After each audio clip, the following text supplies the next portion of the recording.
The Church, for instance, has historically preferred wealthy donors over the poor, granting them preferential status.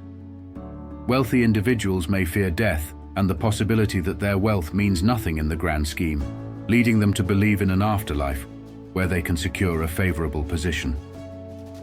Some may even believe their financial contributions can buy them a better place in the afterlife.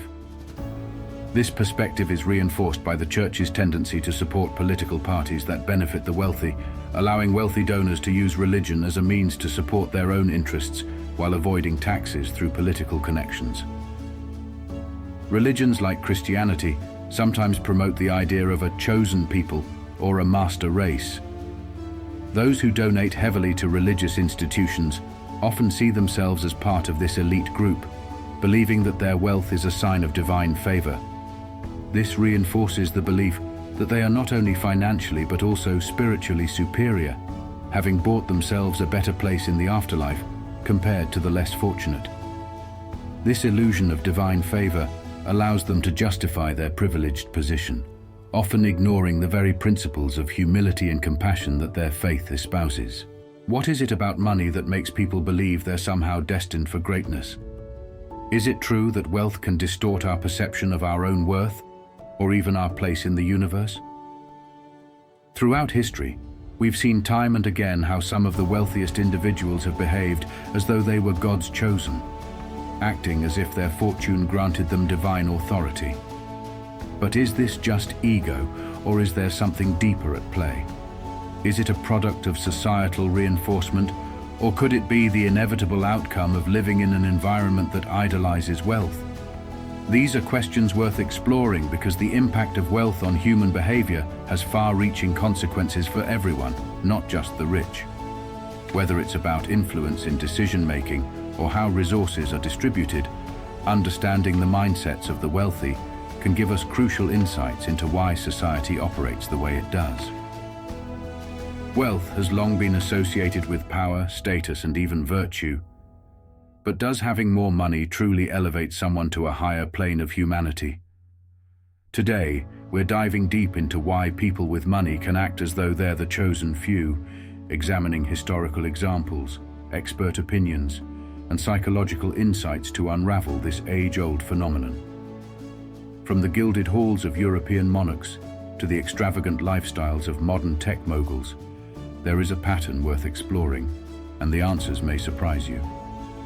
We will also explore the social mechanisms that allow wealth to be equated with virtue, and how these mechanisms have been cultivated and reinforced through time. Along the way, we'll uncover some uncomfortable truths about privilege, social inequality, and the human psyche's need to believe in something greater, whether it be divine selection or economic success. Psychologists often refer to the God complex, a behavioral trait where an individual believes they're infallible, all-powerful, or destined for greatness. Surprisingly, studies show that people who accumulate significant wealth are more susceptible to such behaviors. A well-known research study from the University of California found that drivers of luxury cars are 3 times more likely to cut off other vehicles and less likely to yield to pedestrians at crosswalks. It's as though wealth, quite literally, gives people a sense that they are above the rules of ordinary society.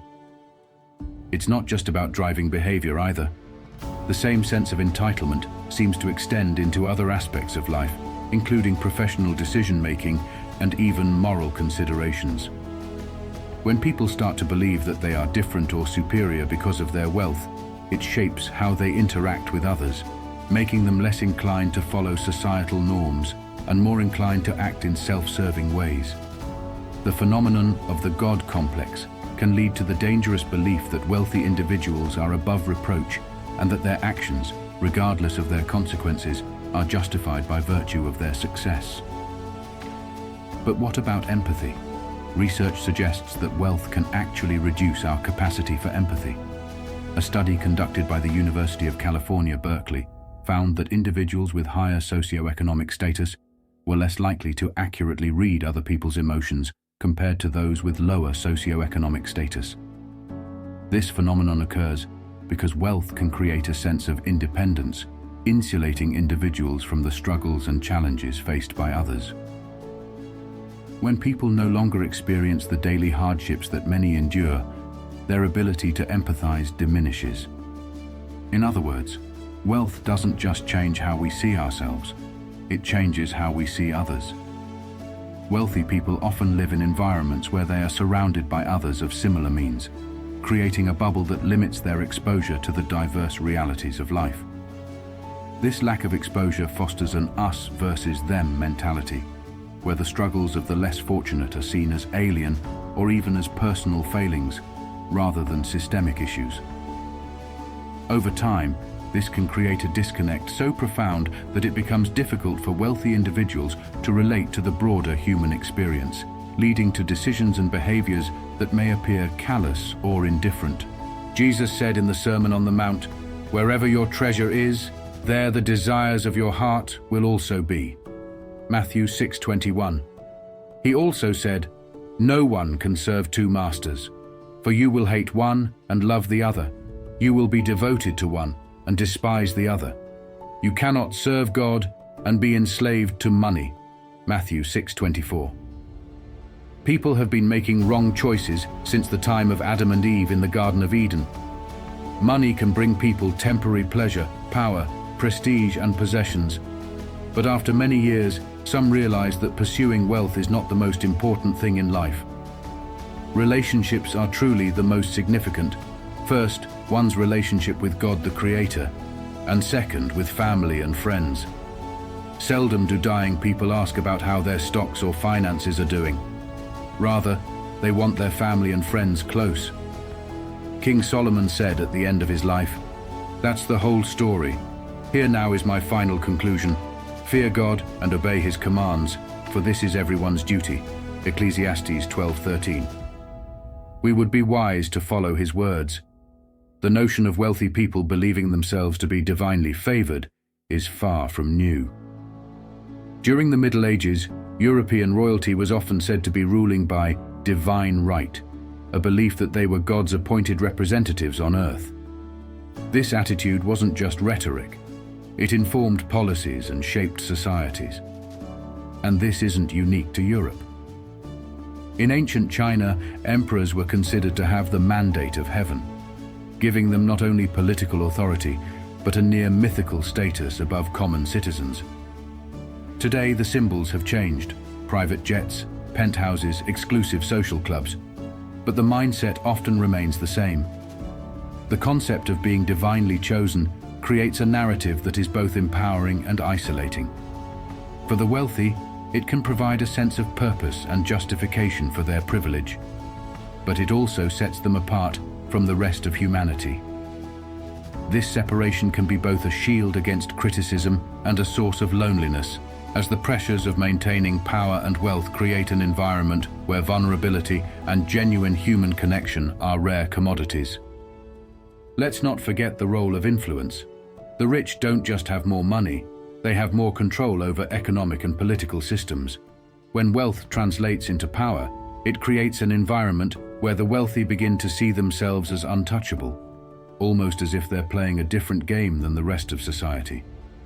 In a 2019 study by the Institute for Policy Studies, it was found that the wealthiest 1% hold more than double the wealth of 6.9 billion people. With such disproportionate influence, it's no wonder that some begin to believe they're fundamentally different, almost superior, to the average person. This influence extends to the shaping of laws and policies, often ensuring that the wealthy can maintain or grow their wealth at the expense of the broader population. Tax loopholes, political lobbying, and strategic donations all serve to perpetuate the cycle of wealth and power, further entrenching the divide between the rich and the poor.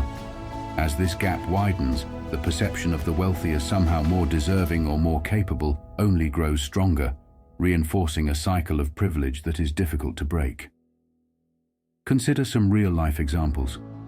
Media magnate Ted Turner once famously said, "If I only had a little humility, I'd be perfect."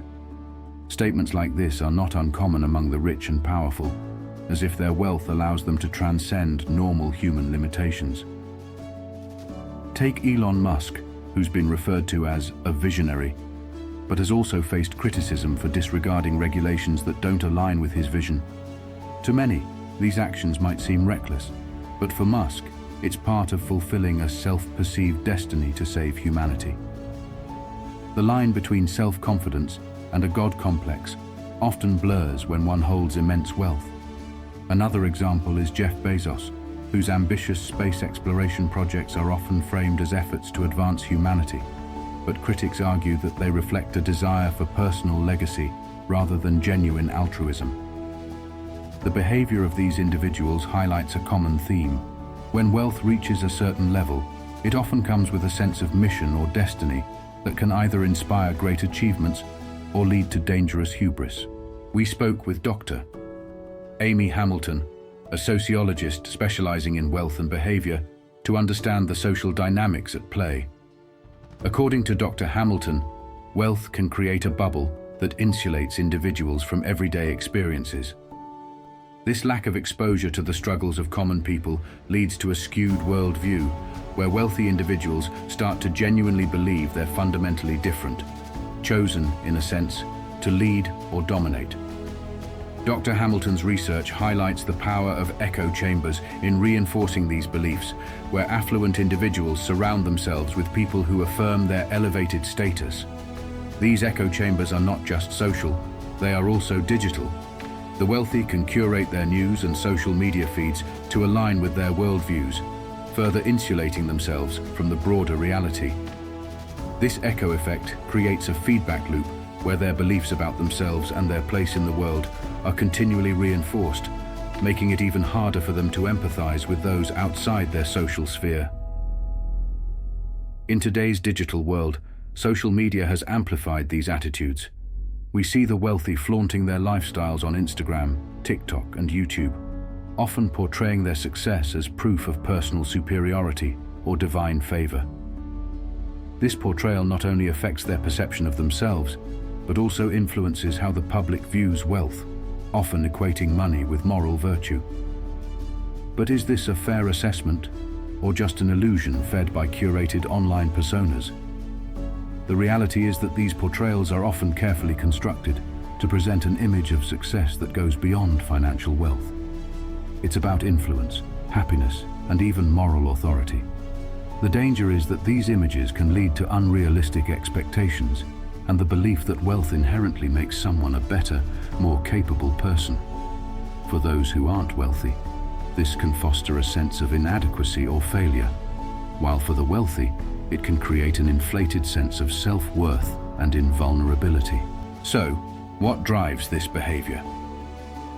Part of it lies in societal structures. The wealth gap continues to widen, creating a stark separation between classes that fosters a chosen mentality among those at the top. Financial success is often seen as the ultimate indicator of personal worth in capitalist societies, which further fuels this narrative. When someone gains money, it often comes with praise, validation, and an inflated sense of self, a dangerous combination that leads to the belief that they are indeed above others. This is not just about personal attitudes, it is also about how society rewards and reinforces wealth.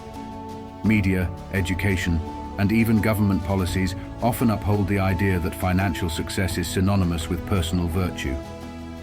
This narrative is deeply ingrained in our culture, making it difficult to challenge or change without addressing the underlying systems that promote and sustain it. As we've explored, wealth has the power to distort reality, not only for those who possess it, but for society as a whole. It's important to recognize the dangers of equating financial success with moral virtue or divine favor. By questioning these assumptions and holding the wealthy accountable, we can begin to dismantle the harmful notion that money makes someone inherently superior.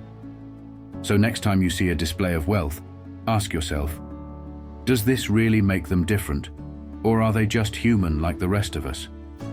Recognizing our shared humanity is the first step toward building a society that values people for their character and contributions, not just their bank accounts.